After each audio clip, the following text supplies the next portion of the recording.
Hi, I'm David Porter, author of 5 Minutes to Live. Just a few housekeeping notes about this video series. First, if you want to purchase 5 Minutes to Live, the link is in the description below, as well as my Facebook and Twitter links. In this video series, we're going to read through 5 Minutes to Live, chapter by chapter, releasing a new chapter each week. If you didn't start with video number 1, go back and start there.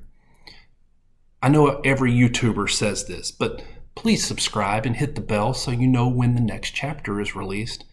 And if you're enjoying this journey, please share this link with your friends and family. This book has a lot of footnotes. I'll post them in the description so you can see where I got the information or the Bible verses. I'll also put a note on the screen so you know what number the footnote is. Finally, I've got a new book on the way. It's called 60 Seconds of Silence. I'm really excited about it. Once it's released, I'll also place that link in the description below. With that, let's get started.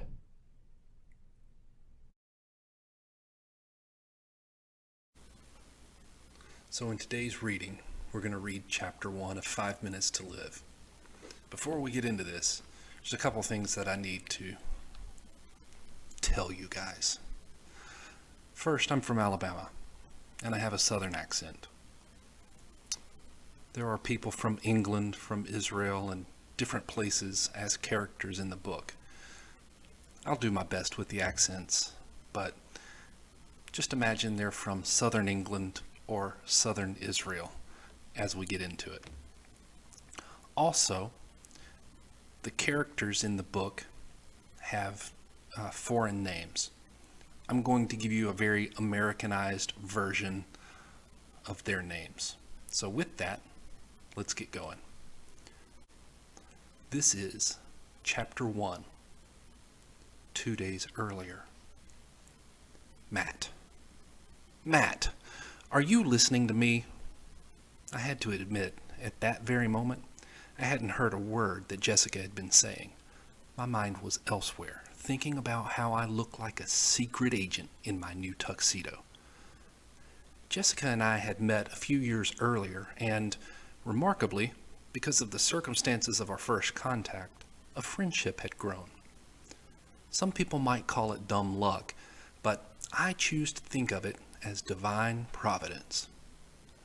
I was at the Charlotte International Airport, standing in what I figured had to be the world's slowest moving line at Starbucks on Concourse B. At the time, there were only 2 people working in the tiny coffee shop, and they were working as fast as they could, but the line just continued to grow. Now you would think standing in line for that long would give people a chance to figure out what they want to order by the time they arrived at the cashier. That did not seem to be the case on this day. Growing more and more frustrated, I kept checking my watch, becoming more upset with each passing second because of how long it was taking in line. I honestly don't know why I was in such a hurry. It was probably the circumstances of the days leading up to my time at Starbucks, but my connecting flight didn't leave for several hours, so I had the time to spare. It was during one of those moments, lost in my own world, checking my watch for the 100th time in just a matter of minutes, that I heard a woman's voice behind me say, "You're not alone." And my life changed forever.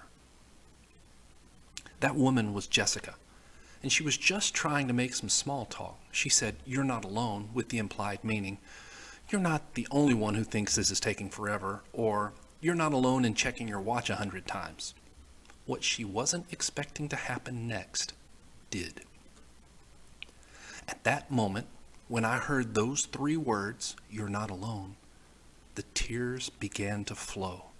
I couldn't stop them. Rivers and rivers of tears streamed down my face. The floodgates were opened. Looking around for something to use, I grabbed one of the world's least comfortable tear wipers, the only thing I had at my disposal right then. I grabbed one of those brown-colored, eco-friendly, made from recycled material Starbucks napkins and tried to stymie the tears streaming down my face. Clear tears ran down my cheeks. Clear snot poured out of my nose. All of this because a complete stranger said, you're not alone. To anyone else, that would have been a clear sign that I was mentally unstable. It would have been the easiest thing for Jessica to politely apologize, step out of the shop, and leave the weirdo sobbing in the Starbucks line alone. Incredibly, that's not what she did. Jessica reached into her purse, pulled out one of those travel Kleenex packs, and handed me something soft to wipe the tears from my face. I saw the genuine concern in her eyes and a tenderness in her touch as she placed her hand on my shoulder. What Jessica didn't know, what she couldn't know, was that I had just spent the weekend at my father's funeral. My mother was too emotionally spent to give me much comfort or to help with what I was going through emotionally. Additionally, she just wasn't up to doing all the necessary things, so it fell on me to plan the funeral, purchase the casket, organize everything from ordering flowers to ordering the food for the family. On top of it all, I wanted to be strong for my mother. Speaking at my dad's funeral was hard and brought tears to my eyes, but it wasn't until I was standing in line at Starbucks, feeling completely spent, tired, empty, and alone, that the emotions finally resurfaced. Jessica said, "You're not alone," meaning you're not alone in this line. But to me, it sounded like a message delivered directly from God. You're not alone, and you never will be. Finally, I was able to regain my composure as Jessica and I quietly made our way out of line. One of the great things about Starbucks is that they are everywhere. Everywhere. And that includes the airport in Charlotte. As we left Concourse B, we found another Starbucks on Concourse C, 2 doors down from a frozen yogurt shop. This particular Starbucks only had 1 person in line and 3 people working behind the counter. Jessica ordered some fancy drink with several Italian-sounding words in it, and I ordered coffee, black. I paid, and we made our way to the frozen yogurt shop, and each had a small cup of the frozen goodness. Over a cup of mountain blackberry yogurt, I learned that Jessica was returning from a business trip to Israel, that her father had died toward the end of her senior year in college, and that she had been recruited to her job shortly after. The elderly gentleman who recruited her had been a guiding presence, taking her under his wing and helping her through the pain of loss. She could relate to what I was going through, but I simply couldn't believe that she would help a complete stranger like she did. Tenderness radiated from her. By the time I needed to make my way to my connecting flight, my attitude had changed. My emotions were restored. I felt alive, and I knew in my bones I wasn't alone. God somehow was with me. Jessica stayed with me right up until the moment I boarded the airplane. We exchanged telephone numbers and hugs, and I thanked her profusely. If that had been my last contact with Jess, my life would have been forever changed. She made that type of an impact. But incredibly, it wasn't the last time I had contact with her. She actually called a few days later to check up on me. We picked up right where we had left off at the airport, spending most of that afternoon on the phone. Over the following months, we found we had many things in common, and it was effortless to have lengthy conversations. It was easy to spend hours on the phone together. In particular, we connected through our mutual Christian faith. This was, I think, something new for both of us. Some people click over a shared hobby, a sport, a particular hangout or bar. Connecting over a shared belief in God and the way He worked was something new to both of us. As we got to know each other more and more, we realized our Christian faith was more than just a Sunday morning religion to either of us. It was a way of life. Jessica and I both grew up in church, living what we called a life of faith. This form of Christianity, this doctrine, places a high value on the Bible, in Jesus' words. If Jesus said it, we consider it true. We choose to believe it. So when Jesus said things like, "Whatsoever things you desire, when you pray, believe that you receive them and you shall have them," We believe that if we want or need things like godly direction or wisdom, we can pray and believe, and He said we will receive those things. We believe it's true. I don't know why, but sometimes this gets a negative connotation with people, even with fellow Christians. I guess they think in terms of getting things from God like money or fame. To us, to me and Jessica, if it's in the Bible, that settled it. And that shared faith in what God's written word said, even through the pushback of other Christians, brought the two of us even closer. But there was something different about Jessica's relationship with God, something I had never really experienced. She spoke of a personal, intimate relationship with Him, of speaking with Him on a daily basis, and that God would respond to her and help her, give her direction, lead her and guide her. That sounded completely crazy to me because I had never experienced anything like that. I didn't know how that could even be possible. But the more I got to know her, the more I believed Jessica when she said it. I wanted to find out if God would speak to me on a daily basis too.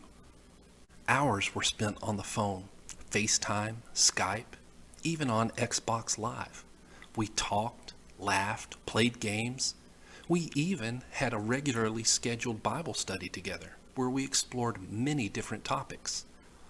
We studied things such as the authority that resides in the follower of Christ, God's grace on us, Old Testament heroes like Abraham, Ruth, and Noah, and the different teachings of the apostles. Jessica had even begun sharing with me how to communicate with God and how to hear His voice. She said it was an easy thing and that I would be able to do it. And I believed her, even if I didn't know what I was doing. She lived halfway across the country and worked halfway around the world, but that didn't hinder our growing friendship. The company Jessica worked for was based in Israel, and because her lab was there, she traveled extensively all over the world. We tried to meet occasionally as our schedules would permit, times when she would be in my part of the country or a part of the country where I happened to be. We met one time for a weekend in San Diego where we toured the USS Midway and walked along the boardwalk. Once, it was a springtime trip to Nashville to see the city. We even watched a professional hockey game there. We still hadn't visited her lab in Tel Aviv. In fact, I'd never been out of the country. But tonight, she wanted me to witness her work, or at least witness the results of the work she had done. This trip, tonight, was for a lecture she was giving at Penn State University. That's where Jessica had completed her graduate studies in geology a few years before we met, and where she changed from Miss Adams to Dr. Adams. Jessica was what she termed a histogeologist, and even though I didn't know exactly what that was, it sounded impressive. Tonight's invitation gave me the opportunity to finally reconnect in person with my friend. Jessica didn't want to show up to her formal presentation, a $500 per plate dinner fundraiser, alone, so she invited me as her plus one. The evening had been presented to potential donors as a once-in-a-lifetime event. It gave me a chance to see Jess, finally be able to learn about the work she's been doing, and almost equally as important, it gave Jessica a chance to see me in the new tuxedo I had recently purchased. "Every time I put this thing on, I feel like James Bond," I said as I looked at my reflection in the mirror. "What kind of car are we riding in? Please tell me they're picking us up in like a Bentley limousine, little flags on the corners, something like that." "Matt, are you listening to me? I'm trying to practice this part of my speech. It's really important." She continued rehearsing. "The presence of water trapped within the ringwoodite indicates vast amounts of water beneath the Earth's surface layer." I'm sorry, no, I'm lost," I interrupted again. "What were you saying?" "I was trying to find the James Bond theme song on my phone." "Jess, I need a gun, don't you think?" "Yeah, I need a gun. Davenport. Matthew Davenport." "Matt, you look great, but I really need to practice this speech. Will you listen at least until the car gets here to pick us up?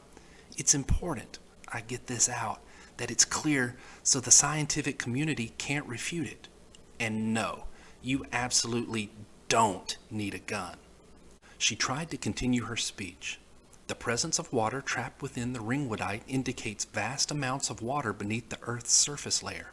Along with the findings of Dr. Pearson from the University of Alberta and Dr. Jacobson of Northwestern University, my research shows a sizable amount of water trapped between the upper mantle and lower mantle regions in what is known as the transition zone.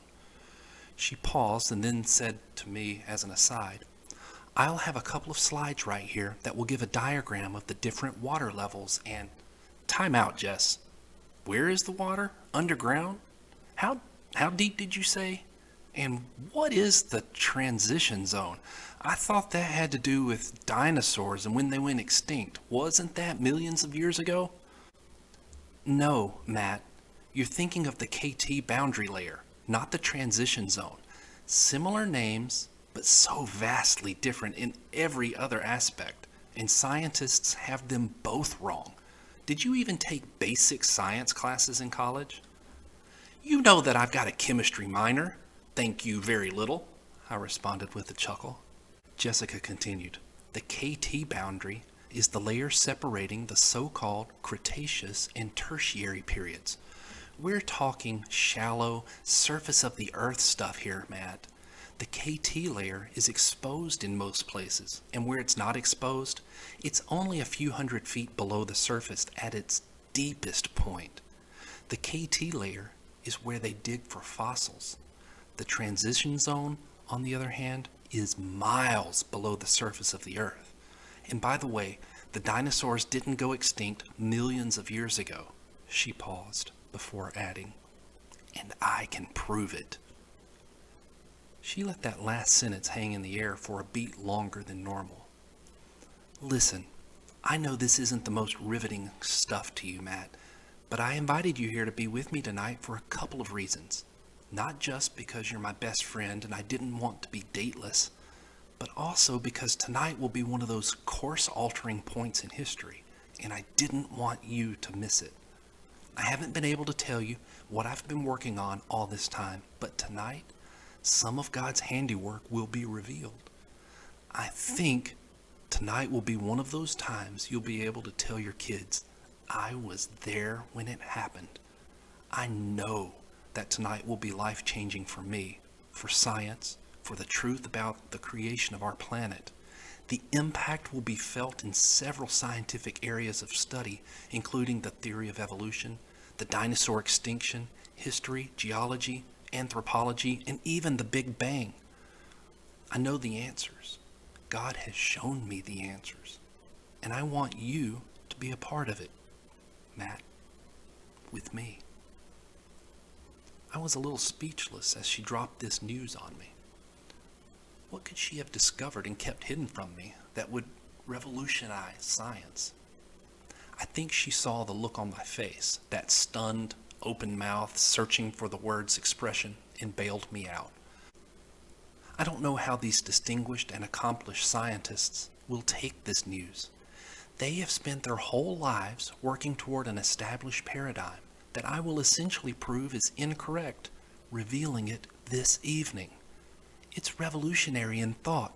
It's a radical new approach. I will be kicking over a lot of sacred scientific beliefs, those things that seem to form the foundation, the bedrock of science today. My conclusions are backed by years of research, but I think I'm going to anger a lot of people tonight. There will be a significant amount of backlash. I need you there with me. I stood there, proud to be her friend, proud to be here with her, proud that she called me, proud that she wanted me there, that she needed me there. Do you remember the first 3 words you ever said to me? I asked. A smile flashed across Jessica's face. Of course I do, she replied. You're not alone. Well, tonight, you're not alone, I said. Then I added, I'm here for you and always will be. I personally thought she was probably overreacting, and I was just about to try and settle her down when her phone chimed, a text message. She picked up her phone, unlocked it, read the message, and said, "The car is here to pick us up. Come on, James Bond, it's time to go." I grabbed my things and slipped them in my pocket, cell phone, chapstick, and a pack of gum, and started walking toward the door. Jessica, a few steps behind me, had her hands full. "Matt," she said, "do you know the real reason I invited you here tonight?" "Pockets." "What?" Laughing, she said, "Yep, I don't have any pockets in this evening gown, and I don't have a purse that matches it either. You get to carry my stuff. You have pockets." "Got it. I'm the pockets," I said, joining in her laughter. Stepping through the hotel door and closing it, we heard the electric lock click into place. Jessica handed me her cell phone, a tube of lipstick, and a small wallet that was only large enough to carry a couple of credit cards and maybe a couple of dollar bills. When I saw hers, I realized that I had forgotten my wallet in the suite. I said, "Wait, Jess, I need to work a Bible verse." "Huh? What are you talking about, work a Bible verse?" she said with a puzzled look on her face. "Matthew 7:7, I replied. "Ask, and it shall be given you. Seek, and you shall find. Knock, and it shall be opened unto you." She finished the verse, obviously familiar with it. "What are you talking about?" I said, "I need to ask you for the key to the suite so that I can seek and find my wallet." She laughed and handed me the key card for the suite, the last thing she had in her hand. I quickly went in and, after looking in the usual obvious places, found my wallet trapped between the two cushions of the navy blue love seat. I grabbed my wallet and was back with Jess in the hallway in a matter of seconds. We made our way through the hall to the elevator, and as I stepped back from pressing the down button, Jessica slipped her arm into mine. I could tell she was excited and maybe a little nervous about the evening. She squeezed into me and bounced on the balls of her feet. She was a paradox. If you hadn't seen her and only spoke with her on the phone, hearing the intellect ooze from her lips, you could easily forget she was an incredibly gifted athlete, a tennis star in college. If all you did was see her and that natural beauty, you could easily forget she was one of the most brilliant minds in science. Or at least that's what I thought about her. Obviously others did as well, which is why we were all gathering to listen to her tonight.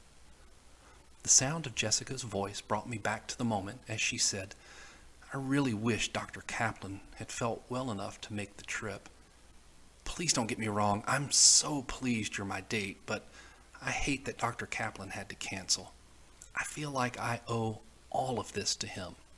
He started me on this path, helped with the research and development, and encouraged me all along the way, not to mention the funding he's always provided.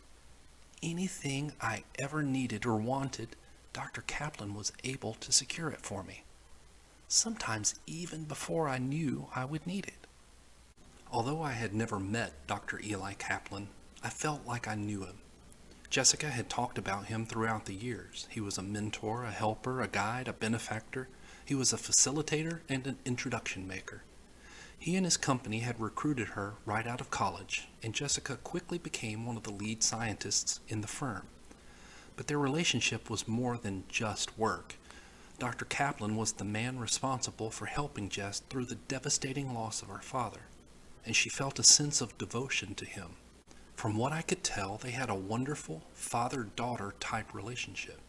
She was Dr. Kaplan's friend and go-to girl whenever a new project or lead came along. I'm not exactly sure what was considered a new lead to a histogeologist, but she was always on the move and his firm was never short of funds. "Oh, I know, Jess. How about we call him when we get finished this evening? He should be awake by then. Well, what's the time difference? 7, 8 hours?"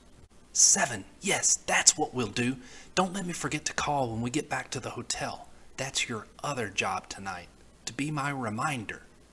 That beautiful smile flashed across her face and her brown eyes lit up. "You got it. I'm the pockets and I'm the reminder. Let me set the mental alarm and we'll be good to go." The elevator arrived and I held the door for Jessica. She stepped on, and I followed her in.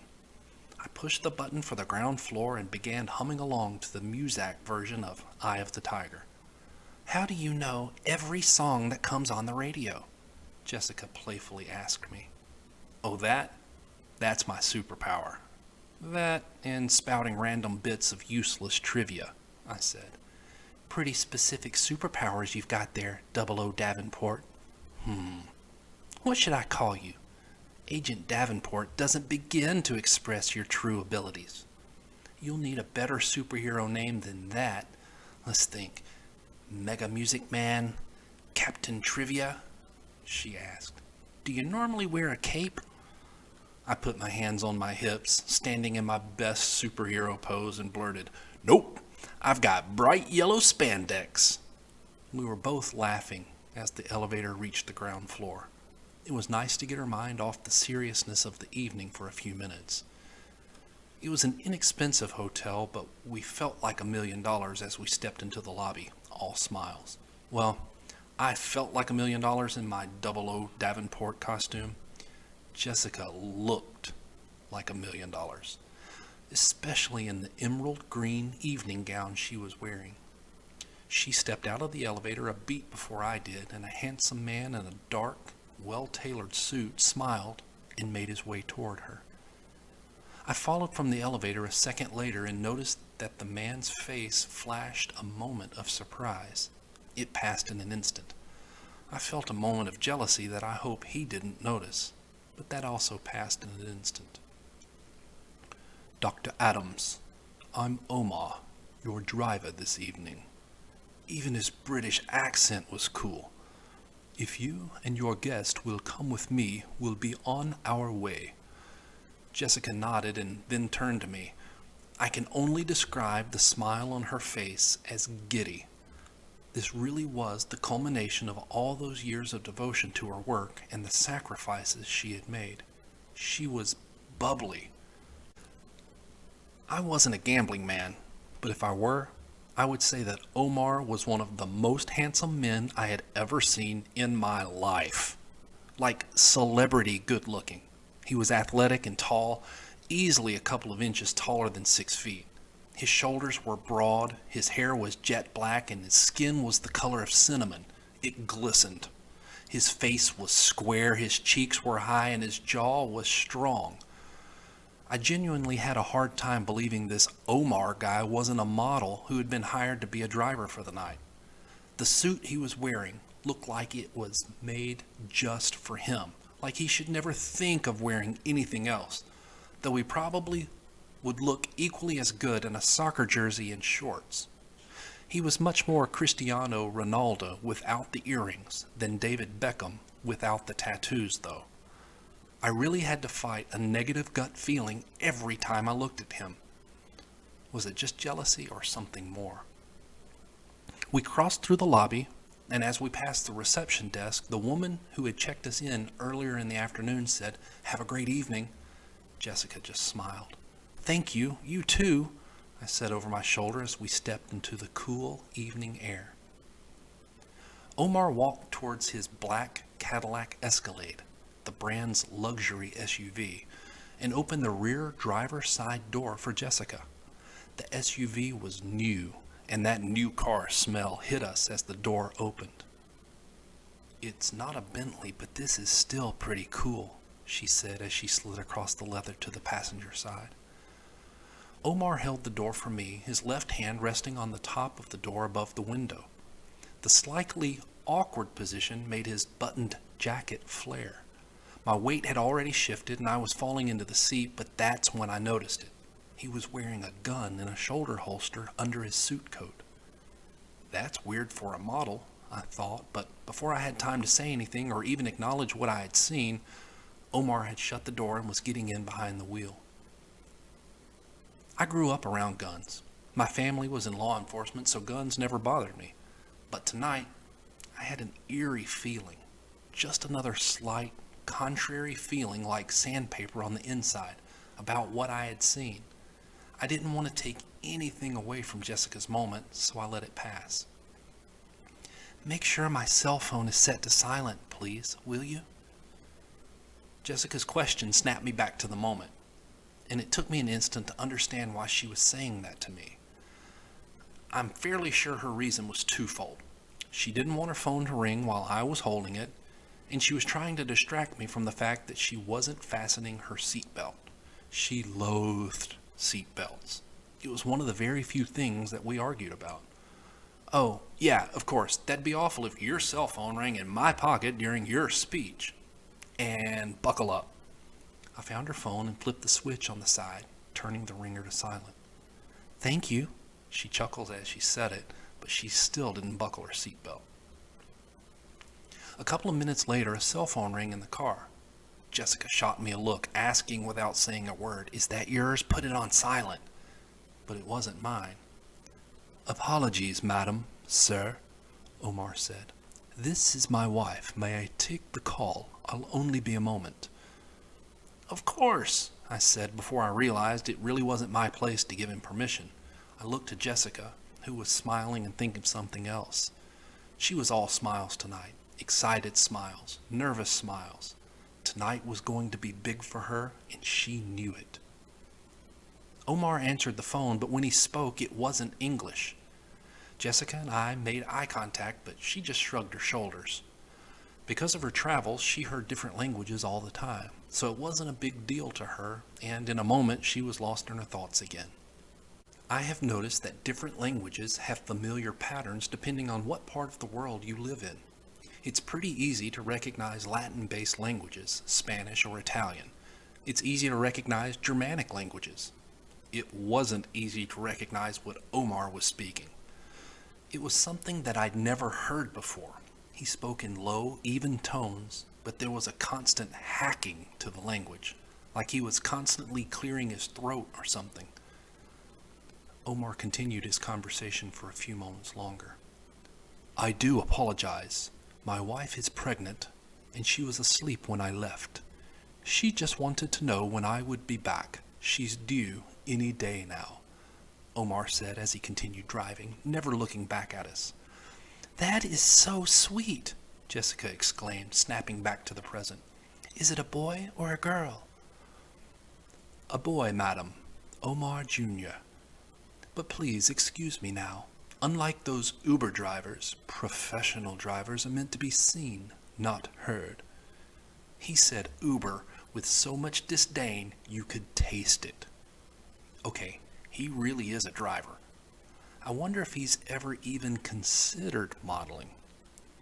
Jessica was smiling, I'm sure thinking about Omar Jr., the night ahead and what it would mean. Sitting there lost in her thoughts, she looked incredible.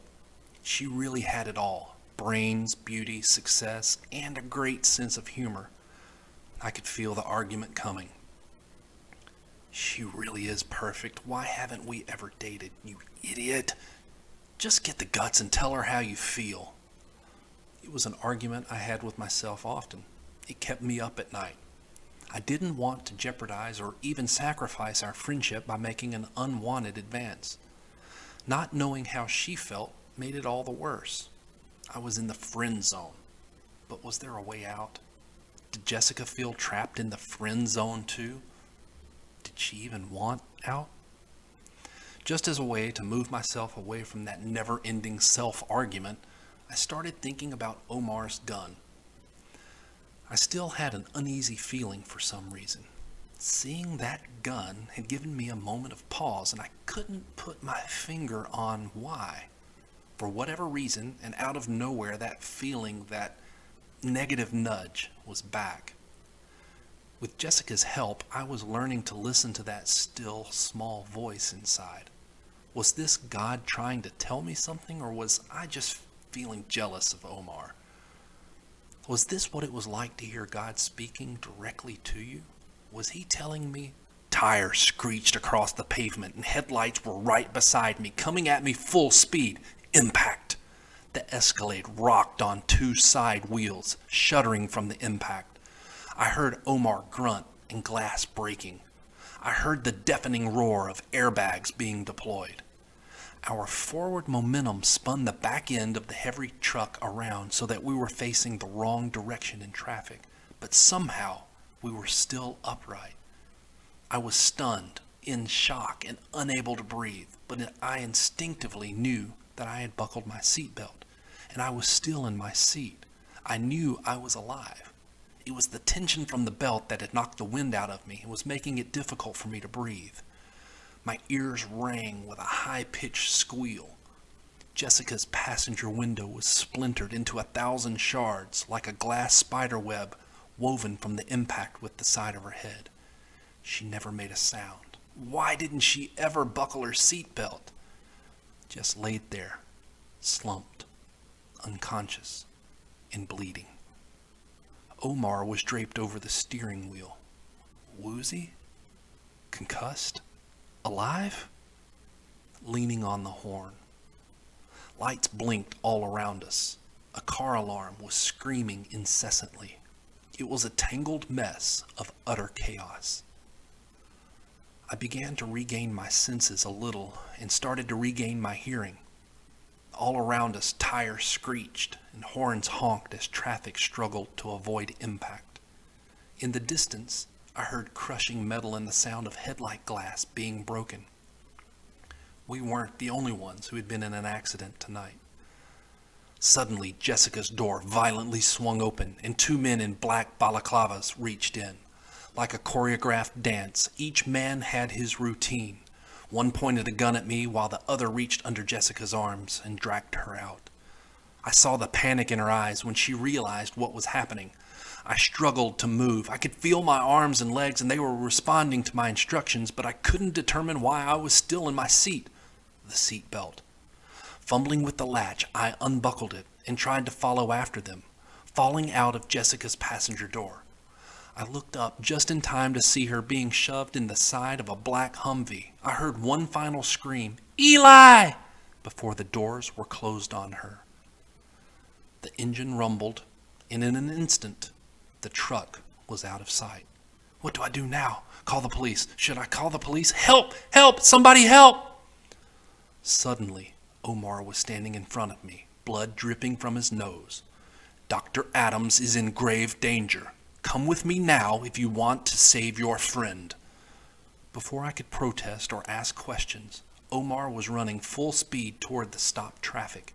In a flash, he pulled out his gun and was removing a driver, a scared teenage boy, from his car. Omar and I made eye contact, and he shouted, "Get in!" I stumbled to my feet, my head still not clear. The owner of the car was shouting but moving away as he did. Car horns blared from every side. Headlight glass crunched beneath my feet. "Get in now!" a bloodied Omar again shouted through the windshield. I was trying, but my body wasn't responding as quickly as I wanted. "I'm sorry," I shouted to the car owner, passing him as I moved toward the sleek Camaro. What is going on? Finally, able to get in the passenger side of the car Omar had commandeered, I frantically shouted at him, "Is she okay? Omar, what's going on? Who were those guys? Why do they want Jessica? Where are they taking her, Omar?" "My name is not Omar. It's Aaron. I'm with Mossad. Shut up and let me drive." End of chapter 1.